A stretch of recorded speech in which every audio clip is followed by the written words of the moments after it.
Ne tɔgɔ Madi Konate, ne ye kunnafonidila ye. D'abord ne bɛ ka ko bila a hukumu kɔnɔna na n'a bɛ f'o ma ko contexte. Président de la maison de la presse n'o ye Banjugu Dante ye, a ye laseli kɛ kɛnɛ dɔ de kan. O kɛnɛ ye jumɛn ye? O ye lajɛba dɔ labɛnna jɛkulu fɛ, jɛkulu min tɔgɔ n'o ye collectif pour la défense des médias ye. Donc collectif pour la de veille pour la défense des médias.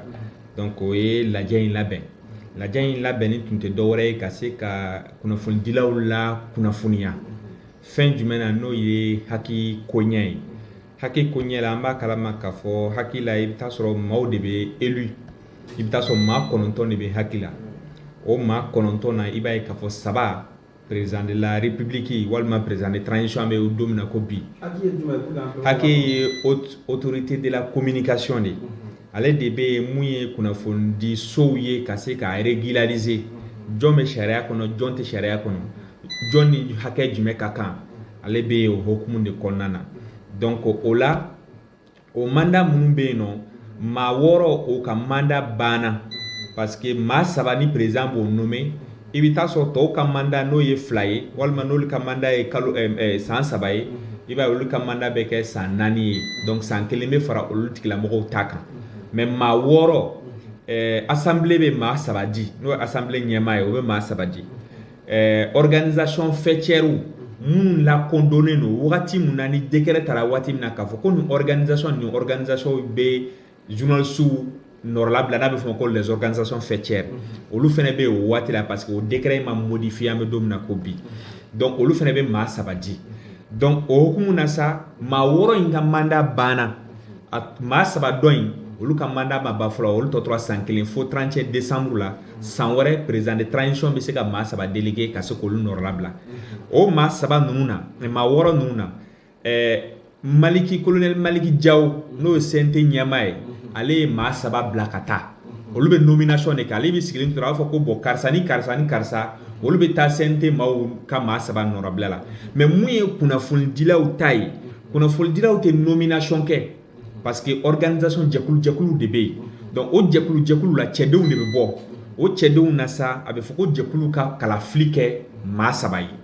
Donc ni maa 3 fɔlɔ min bɛ yen n'olu ye danni kɛ olu bɛ taa kunnafonidilaw nɔrɔlabila. O hukumu de la sa maa 3 maa minnu t'olu ka candidature ladon maa 5 de ka candidature taara.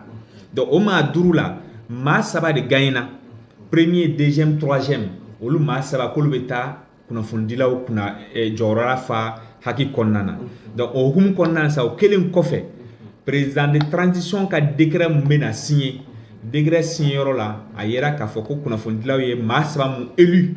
u ma nommé dɛ ka élu kalafili kɛra maa 3 min ko kelen sabanan ka a bɔ a la. Donc wulikajɔ kɛra ka ɲininkali kɛ kun jumɛn na karisa bɔra a la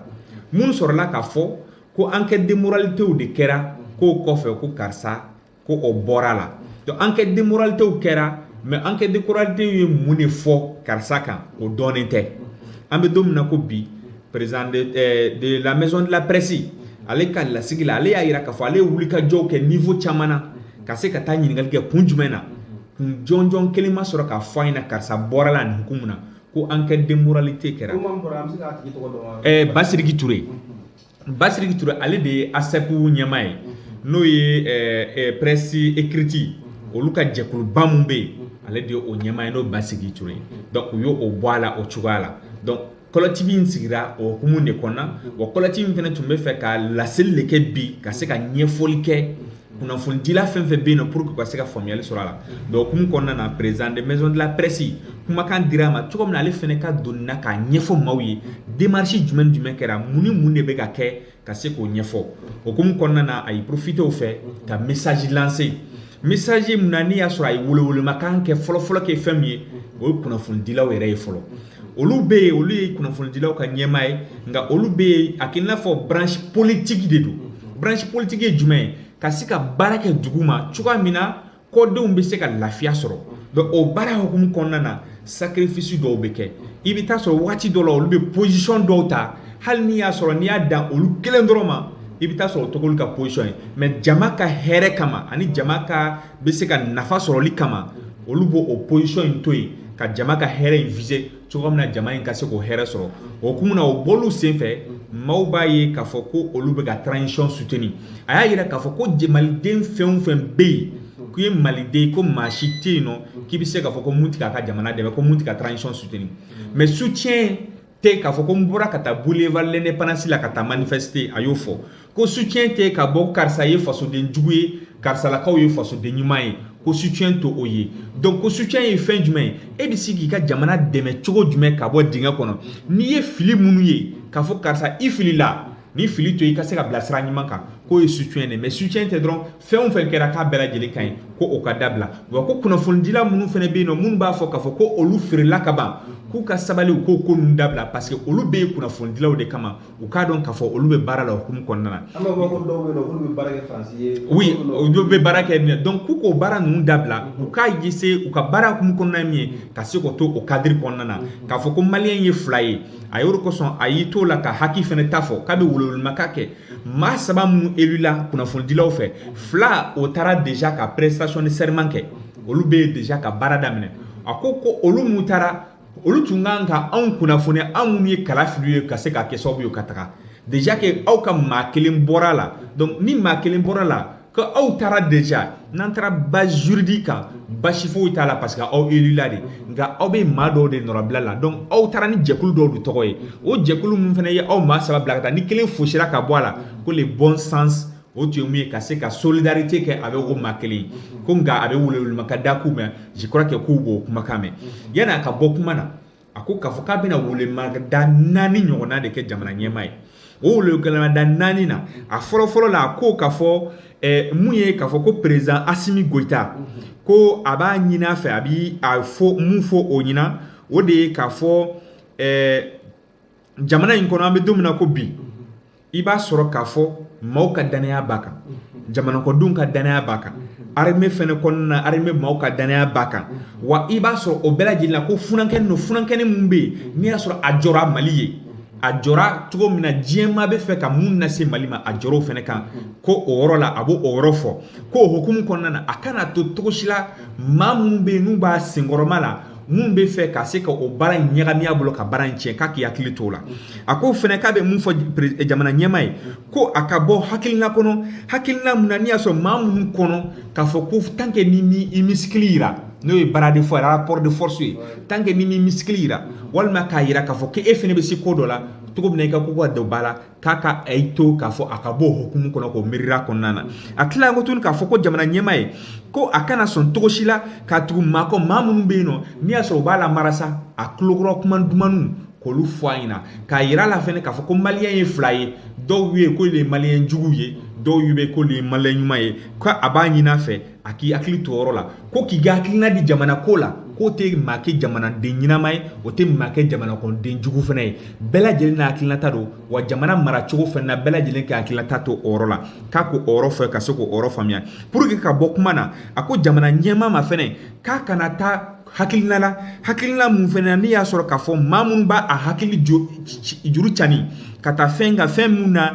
n'i y'a sɔrɔ k'a fɔ n'o ye ka transition k'a tibitaba k'a yira k'a fɔ maliyɛnw kɔfɔ ɲɔgɔn kɔ cogoya min na maliyɛnw yɛrɛ dama kana bɛn ko la diɲɛmaanw fana b'an kan donc a y'o ladilikanw ninnu kɛ président jamana ɲɛmaa ye ka tila ko tuguni a y'a yira ko bibi na fɛn minnu ɲɔn yɛlɛ an ka jamana kɔnɔ n'o ye an ka golo masiri tabaw ye n'o ye n'an b'a fɔ o ma ko armée ko u k'o ta k'o kɛ fɛn ye fɛn mun na n'i y'a sɔrɔ k'a fɔ an bɛ fɛn tɔ bɛɛ lajɛlen bila kɛrɛfɛ k'a ɲɛsin o dɔrɔn ma o tɛ dɔrɔn ye o de ye jamana fɛnba ye nka k'an kana k'o kɛ prétexte ye ka fɛn tɔ bɛɛ lajɛlen bila kɛrɛfɛ ani fɛnɛ k'a fɔ maa ye maa minnu bɛ yen n'i y'a sɔrɔ u b'a fɔ n'o an bɛ armée nɔfɛ n'a a yɛrɛ y'a fɔ cogo min na ko les nouveaux patriotes n'o ye fasoden kura maaw ye minnu y'u yɛrɛ kɛ fasoden kura maaw ye k'u k'a dɔn k'a fɔ ko anw denw bɛ armée na anw balimaw bɛ armée na anw soma dɔw bɛ armée na an kɔrɔ dɔw bɛ armée na walima an ka kɛra cogo to an masuruma mɔgɔ dɔw bɛ armée la an maaw ma bɛ maliyɛn fɛn fɛn bɛ yen nɔ k'i bɛ taa sɔrɔ marimasɔnw bɛ armée la ko armée dɛmɛni ye diyagoya de la c'est-à-dire l'armée c'est a bɛ fɔ o ma ko républicaine une armée républicaine o kɔrɔ jumɛn jamanakɔnɔden bɛɛ de d'a ma ka kan ya la ko o hukumu na k'u kɔnɔ ta ka kɛ i n'a fɔ ko les nouveaux patriotes ni maa mun t'o la dɔrɔn k'e fasoden jugu ye k'u k'o yɔrɔ bɔ donc bakuruba la a ye kumakan minnu fɔ a part hakili ta kɔfɛ ka se ka lasilikan fɛnɛ kɛ jamanakɔnɔdenw ma ani jamanakɔnɔ ɲɛmɔgɔw ma cogoya min na fɛn minnu bɛ yen sisan cogo min na maliyɛnw bɛ se ka don da kelen fɛ ka bɔ da kelen fɛ parce que farafarili bi bi in na o de ɲɔɲalen don tant que ni maa o maa to hukumu kɔnɔna na kulu fila de don maliyɛn sugu fila maliyɛn jugu maliyɛn ɲuman ko nanu taara o taasira fɛ a dama ni fanga tigilamɔgɔw la wa a dama di an ka jamana fɛnɛ na donc bakuruba an bɛ se ka mun fɔ a ye mun fɔ a ka lasigi kɔnɔna na. Mali Konate o tɛmɛnen kɔfɛ ka bɔ yen i b'a ye k'a fɔ ko an ka jamana yugulen don bi kosɛbɛ tuguni fɛn min ye scandale ye recrutement ko la i b'a ye k'a fɔ ko transition in kɔnɔna la ɲɔgɔndan caman labɛnna kanam ta bɛ a la police nationale ta bɛ a la EDM ta bɛ a la fo ka taa se cakɛda caman ma an b'a ye k'a fɔ ko fantanden caman bɛ yen nɔ u caman ni kɔnkuru ninnu tun bɛ kɛ u t'u kanbɔ a nɔfɛ nka u caman y'a mɛn ko Mali kura u caman dara Mali kura kuma in na ka t'u ka sɛbɛnw déposer walasa ka se ka nin baara ninnu sɔrɔ i b'a ye k'a fɔ k'u caman ni jigiwariw bɔra a kɔnɔna la a caman bɛ yen u ye tɔnw yɛrɛ sigi tɔn min bɛna k'a fɔ k'u wulikajɔ sabati walasa u ka bila u ka hakɛ kɔnɔna la e yɛrɛ sera ka mun de faamu nin recrutement ninnu ni a mankan misɛnnin ninnu na. Bon o de kosɔn ni i kumana u b'a fɔ k'i kuma kojugu an ka dɔnkilidala dɔ bɛ yen n'o ye Salifu Keyita ye a ka dɔnkili dɔ la a b'a fɔ ko n'i kumana a bɛ fɔ k'i kuma kojugu n'i ma kuma f'i ka kuma jamana in kɔnɔ hali n'i y'a sɔrɔ a man di ye ka kuma u ka baara taabolo fɛ a b'i bila diyagoyanifin na i ka bɔ ka kuma Ibrahim Boubacar Keïta ka wagati fɛn caman bɛ yen nɔ an y'o dénoncer o de kosɔn maa o maa bɛ yen nɔ tout le monde est unanime là-dessus hali coup d'état kɛra waati min na k'i bɛ se ka Ibrahim Boubacar Keïta Ala ka hinɛ la ka da yɔrɔ sumaya jalaki fɛn bɛɛ lajɛlen na k'a fɔ k'a ma armée visage yɛlɛma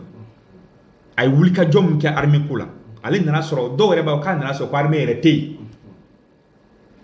Aranjosco problème tun bɛ armée la i bɛ taa sɔrɔ PA ko la sɔrɔsiw tun bɛ jɛ PA u bɛ jɛ PA de la mais i bɛ taa sɔrɔ ni mun ta tɛ fila ye kelen kɔni a kɛra cogo cogo kelen bɛ sɔrɔsiw bolo fini doncogo yɛlɛmana minɛnw sara ka d'u ma hali n'i y'a sɔrɔ k'a fɔ fɛn dɔw bɛ yen nɔ olu ma ɲɛ a bolo nka a kɔni a ye wulikajɔ caman kɛ an ka sɔrɔsiw dɛmɛni na Ibrahim Boubacar Keïta y'o kɛ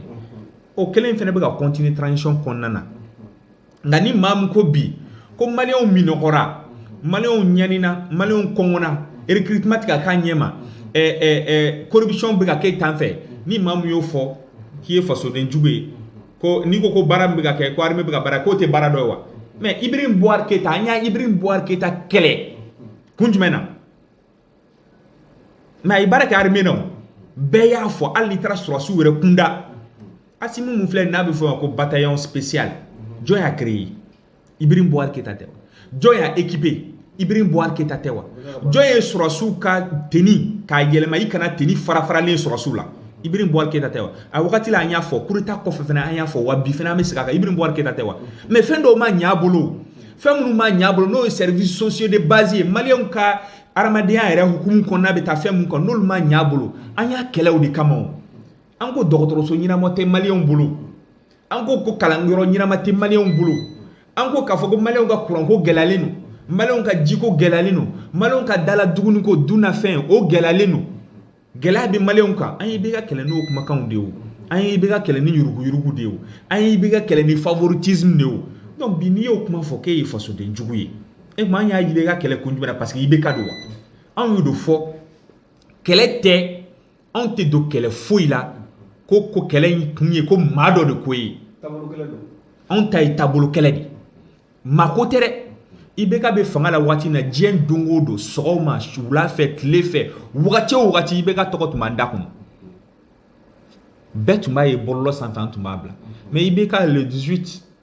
a bɔra don min na ko wa k'a démissionné na f'a ka démission kɔfɛ a y'a kɔ sɛbɛn fauteuil la tancogo la o don a kɛra jɔn ye an ka baba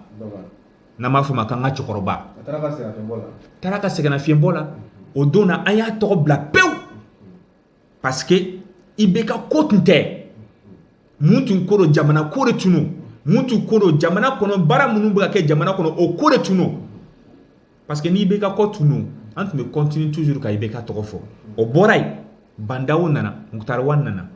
an y'olu fana observer wagati dɔ kɛra an fana wulila ka jɔ parce que an y'a ye ɲɛda mun tun b'olu fana bolo o ɲɛda fana tun tɛ ka kɛ sababu ye ka maliyɛnw lafiya an y'olu fana o fɛn ninnu kɛlɛ kɛ yan mais olu taara bi Bandaw ni Mukutari Wan taara jɔn bɛ Bada ni Mukutari Wan tɔgɔ mɛn an da donc an ta tɛ maa kɛlɛko ye k'a fɔ ko nin tun bɛ ka kɛ kunun ou bien karisa ye nin kɛ ka ban o gɛnna ka bɔ yen an ye karisa gɛn c'est comme EDM ko la an wulila Frankali nɔfɛ yan ka Frankali kɛlɛ ka pancarte dilan ka affiche dilan ka sitting ke ka Frankali dégage Frankali démission ibeka e Frankali gen ka bo ministre la kana ni Sambu wage Sambu morgue fene nale o fene sigira o kelinga délestage kelinga an wula ko Sambu wage dégage démission faut ka tase coup d'état ma Sambu mo fene tar ministre mi fene nana kosaina ale fene la même chose an wuli ka jode ke donc an ta te makoye an ta e principe il nana bara mun kama o bara ka kɛ n'o bara kɛra salam lafiya n'a bara ma kɛ an b'a fina karisa ma kɛ parce que n'aw m'a fina c'est comme an ye dɔ in jurumu ta parce que an ye dɔ in kɛlɛ kun jumɛn na donc kɔrɔba an ye dɔ in kɛlɛ ɲɛngoya de kama hasidiya de kama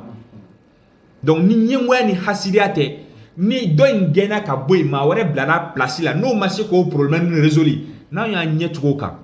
an ye dɔ in jurumu ta dɛ donc an ka kuma o de bon bi bi in na o de kosɔn an bɛ continuer tuguni k'a dénoncer dénonciation jumɛn recrutement yuruku mun bɛ ka kɛ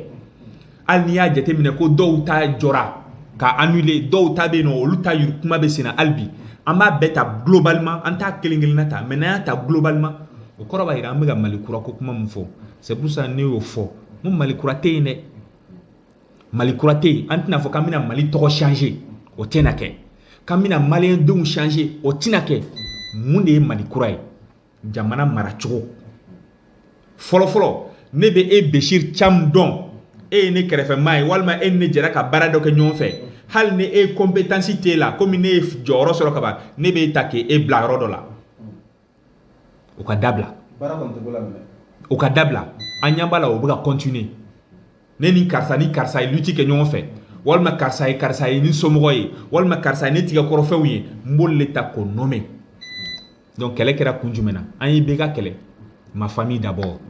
an y'i bɛɛ ka kɛlɛ clientélisme ko la an y'i bɛɛ ka kɛlɛ favoritisme ko la et n'an ka ɲɛ tugu o kan an tɛ i bɛɛ ka jurumu ta wa mara taabolo b'a nɔ la o ye kelen ye filanan fana jumɛn recrutement an y'i bɛɛ ka kɛlɛ jumɛn na ko teni n'o ye an ka sɔrɔsu Goro Masiri Taba a dusu bɛ minnu na ni minnu yɛrɛ bɛ yen u bɛ fɛ ka tiɲɛ yɛrɛ la ka teni ɲinɛ k'a don ka Mali defa ka Mali kuma bɔ ko olu tɛ taa parce que wari t'u kun an ma i bɛ ka kɛlɛw la wa donc n'o kelen seginna ka kɛ bi n'an wulila k'o kuma fɔ k'o t'o fɔ waati ye ko wa fɛnɛ ko maa minnu b'o fɔ k'o ye jamana kɔnɔden jugu ye anw b'a fɔ dɛ parce que n'anw b'a fɔ kiti bɛ k'an ni i bɛ ka cɛ lahara anw t'an ka lahara sɔn k'an ka lahara gɛlɛya diɲɛ ta fitinin kama ye parce que diɲɛ in bɛ ban i bɛ k'a tile kɛ yan bi bi in a bɛ yɔrɔ jumɛn a tɛ tiɲɛ so wa donc anw b'o yɔrɔ de makara parce que o de ye badabada ye donc an tɛ maa si jurumu ta n'an ye maa dɔ in kɛlɛ fɛn mun kama k'o kɛlɛ fo ka taa fɔ o gɛnna walima o démissionna ka bɔ yen ni maa wɛrɛ nana o place la n'o seginna o acte kelen kan o baara kelen kan an b'o kuma kelen k'o ta k'o fɔ ka tila k'o tigilamɔgɔ kɛlɛ o kan fo ka taa fɔ waati min n'a changer n'a changera don min na salam lafiya kɛlɛ bɛ jigin so dɔw fana b'a fɔ ko munna aw tɛ proposition kɛ ko critique kuma bɛɛ i tɛ proposition kɛ i ka proposition kɛ walima ko pourquoi e yɛrɛ t'a fɔ ko karisa nin ka kɛ mais cɛ olu bɛ ɲinɛ dɛ premier ministre misala a bɛ conseil dama mun ta ka charge mission dama mun ta k'olu bila naga kɔrɔ cogoya min na ni gɛlɛya bɛ yɔrɔ mun na olu ka proposition ka ɲi n ko anw m'o sara ne ye entrepreneur ye e ye entrepreneur ye maa wɛrɛ ye entrepreneur ye o yɛrɛ bɛ kɛ bɔ entrepreneur yɛrɛ ka bɔ yen citoyen lambda hali i bɛ taa bɔnbɔn mun san sugu la walima boutique la i bɛ taxe ninnu sara parce que mɔgɔw kɔnɔ ko taxe ninnu na k'a sɛbɛnnen tɛ i ye facture kan mais a bɛ fɛn in sɔngɔ kan o e b'o mun sara olu de bɛ fara ɲɔgɔn kan k'o t'o bila trésor kɔnɔ ko nin ye jamana ta ye jamana kɔnɔdenw ka contribution ye nin ye maa dɔw fana de bɛ sara karisa e bɛ se ka nin baara kɛ e ko ko awɔ n bɛ se k'a kɛ e bɛ sara o kama e ma se k'o baara kɛ ko karisa mun tɛ sara a kama karisa mun bɛ wari bɔ karisa m'a fɔ k'ale bɛ se dɛ sinon n'ale bɛ se ale fana tun b'a ko n bɛ se ale tun bɛ bila a jɔyɔrɔ la mais e de ko k'e bɛ se e taara k'e bila la wari bɛ ta k'a di e ma o hukumu kɔnɔna na e k'a fɔ k'e dɛsɛra maa mun bɛ yen n'o ka wari bɛ fara ɲɔgɔn kan k'o d'e ma ko ka tila tuguni k'e ka baara k'i place la a kɛ i n'a fɔ e ka entreprise kɔnɔ e ka recrutement boloda maaw nana i ka baara karisa ko ne bɛ se ka nin kɛ ni ko nin bɛ se ka nin kɛ ni ko nin bɛ se ka nin kɛ e yɛrɛ ɲɛ b'a la baara taabolo man ɲi baara man ɲi mɔgɔ k'a f'i ye ko bon komi e ye chef d'entreprise e yɛrɛ ka proposition k'u ye i ka fu ina ka keta mais ne e b'a dɔn e b'olu wele wa i mago bɛ jɔ mɔgɔ la wa i bɛ maa wele ka na baara kɛ wa pour que e bɛ wari bɔ i kun k'a di olu ma parce que e b'a dɔn e tɛ se ka baara kɛ olu de bɛ se ka baara kɛ n'a tigilamɔgɔ ninnu tɛ se ka baara kɛ solution jumɛn a bɛ bɔ yen ka maa de bila yen maa mun bɛ se ka baara kɛ c'est ça o de ye gouvernance ye o de bɛ fɔ o ma ko Mali kura parce que maa caman b'o yɔrɔ de fɔ m'o yɔrɔ fɔ citoyen ka an ka fɛn citoyen ka mun ye par exemple ni jamana ɲɛmaa sigira jamana ɲɛmaa bɛna mun de fɔ maliyɛnw n gɛlɛya ni gɛlɛya b'a aw kan solution bɛ ne bolo aw ka jiko a solution bɛ ne bolo aw ka kuranko a solution bɛ ne bolo aw ka dugunnafɛn gɛlɛya ko a solution bɛ ne bolo aw ka lakanako a solution bɛ ne bolo aw ka kalanko a solution bɛ ne bolo ale de bɛna fɔ k'a solution b'ale bolo k'a solution b'ale bolo o kun na sa anw bɛ sɔrɔ ka kala fili ale ye k'a fɔ an b'an ka danaya da i kan parce que i ko k'a solution b'i bolo et danaya dalen kan e o kɔfɛ e talen waati na e ko ko ayi k'anw ka tila ka solution proposer e ye ko k'e dɛmɛ ka solution proposer e ye e bɛ fanga mun na nin n'anw ka wari de bɛ d'e ma k'e bila o fanga la fanga in ma n'i jɔn ye mais n'i y'a ye k'a fɔ anw ma taa n'i y'a ye k'a fɔ anw ma se ka kɛ parce que a moyen tɛ anw ye a se tɛ anw ye o kelen filanan fɛnɛ ye jumɛn ye a intellect capacité ma n'o ye solution ka solution ɲini problème na o tɛ anw bolo sinon n'o b'an bolo an b'a ta ka d'e ma wa pour que an t'a ta ka d'an yɛrɛ ma anw yɛrɛ tɛ an kan bɔ wa donc il faut que maaw k'o yɔrɔ de faamuya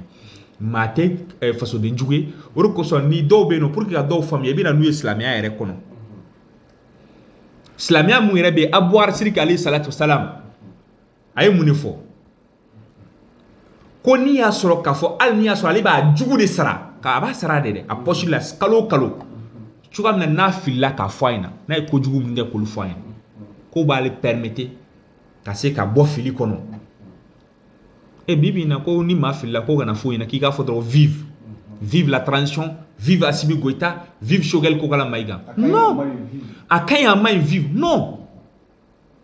c'est pour cela qu'anw kunnafonidilaw fana ni n'u ka humu kɔnɔna na n'u ye fɔ anw ɲina ekɔliso la kalanyɔrɔ la kunnafonidilaw ko terrain nana heure la k'o tɛ kunnafoni ye dɛ bɛɛ lajɛlen b'a kalama ko terrain kan ka na midi terrain nani jɔ midi pile e bɛ kunnafoniya jumɛn d'o la e b'a kalama ne b'a kalama déjà e bɛna taa fɔ ko terrain nana midi pile a tigi b'a f'i ɲɛna ko non ne b'a kalama déjà ko terrain bɛna midi pile mais terrain nana 11h45 i ye kunnafoniya dɔ ni terrain tun kan ka na midi pile a nana 11h45 a nana 11h40 a nana teliya la joli la mun de y'o kɛ kunnafoniya bɛ yen ou bien terrain nana midi kɔfɛ midi 30 mun de y'a bila retard la fo 30 minutes kunnafoniya y'o de ye sinon midi ta la bɛɛ b'o kalama déjà ko terrain bɛna midi o de kan ka fɔ o de ye kunnafonidila ka baara ye c'est pour ça dɔw b'a fɔ ko anw tɛ dɔwɛrɛ fɔ ko fo ne y'a tiɲɛna yɔrɔ min na mais mun kan ka kɛ e bɛ mun kalama ne bɛ mun kalama o de ye o président ka baara ye mun ye o bɛ yen e ko ne ka tila ka segin o kan k'o fɔ e ɲɛna e b'o kalama ne b'o kalama mais président ma se k'a ka baara kɛ a tun kan ka mun kɛ a ma se k'o kɛ walima a ye promesse min ta a ma se k'o promesse lawaleya o de ye kunnafoniya ye k'o fɔ e ɲɛna o pour que o mun kelen filɛ nin ye o ka résoudre k'o problème résoudre cogo min na an ka segin ka na normalité kɔnɔ ka na a baara yɛrɛ kɔnɔ donc je crois que n bɛ fɛ ka mun fɔ faut que maaw k'o faamuya Mali kura mun bɛ k'a fɔ maaw ye boulevard kan parce que n bɛ n sinsin o yɔrɔ kan fɛn caman bɛ fɔ an ɲɛna boulevard kan dɔwɛrɛ tɛ ka se k'an ka dusukun minɛ ka se k'an hakili minɛ ka anw yɛrɛ ɲina anw yɛrɛ ka hakɛ ye jumɛn ye ani anw yɛrɛ kan ka mun kɛ jamana ye bi bi in na maa caman fɔ ko ye parce que waati min na an y'a bila k'a ye taa moto viyanti ko yanni ukutu cɛ ko moto viyantiw kan ka ta permis kan ka ta moto la nin kan ka ta nin kan ka ta ma dɔw bila ko mais e bɛ se ka faso dɛmɛ cogo di e t'o kɛ e bɛ faso dɛmɛ cogo di e ka moto yɛrɛ viyanti t'a la e bɛ faso dɛmɛ cogo di faso ko k'e k'i bila règle min na k'e ka taa TDR sara mairie la e moto sara e bɛ mun fɔ i tɛ se ka fɔ donc o mun bɛ ka taa fɔ aw ɲɛna boulevard kan ko maliyɛnw a bɛ tan ka aw lasuguya ka bɔ olu yɛrɛ ka kɛwale ma c'est pour cela anw ko a ba la CEDEAO o tɛ solution ye a ba la France o tɛ solution ye a ba la communauté internationale o tɛ solution ye a ba karisa o tɛ solution ye mun ye solution ye maliyɛnw an ka fara ɲɔgɔn kan an bɛ se ka mun de kɛ an ka jamana bɛ nin situation na an bɛ se ka bɔ nin situation na cogo min na jugu kana yɛlɛ anw ma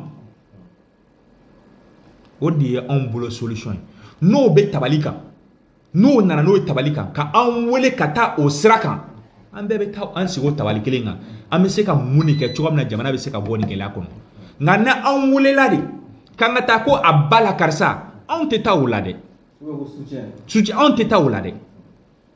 anw bɛ taa fɛn na fɛn min ye jamana bɛ jɔ sira mun kan jamana jɔ sira baara jumɛn ni jumɛn bɛ se ka kɛ cogo min na jamana bɛ se ka jɔ n'i y'anw wele o la n'a ma kɛ maa fɔlɔ ye an tɛ kɛ maa laban ye o la mais k'an wele k'an ka taa maa wɛrɛ buruja walima ka taa maa wɛrɛ kama k'a ɲinɛ anw yɛrɛ kɔ foyi t'an bila o la parce que anw bolo o ye temps perdu anw bolo o ye énergie fu perdu o temps mun bɛ n'an b'o ko la an b'o ta kɛ baara la Chine kelen-kelen na an ka exemple ta Mali tun bɛ balo bila ka taa Chine o mais bi min na a bɛ cogo di Chine tɛ ɲini ka diɲɛ yɛrɛ concurrence wa parce que tout simplement u y'u ɲɛsin baara de ma baara Japon bombe cira Japon a ma kɛ wa hali sini Japon bombe ciko kuma a tɛ fɔ wa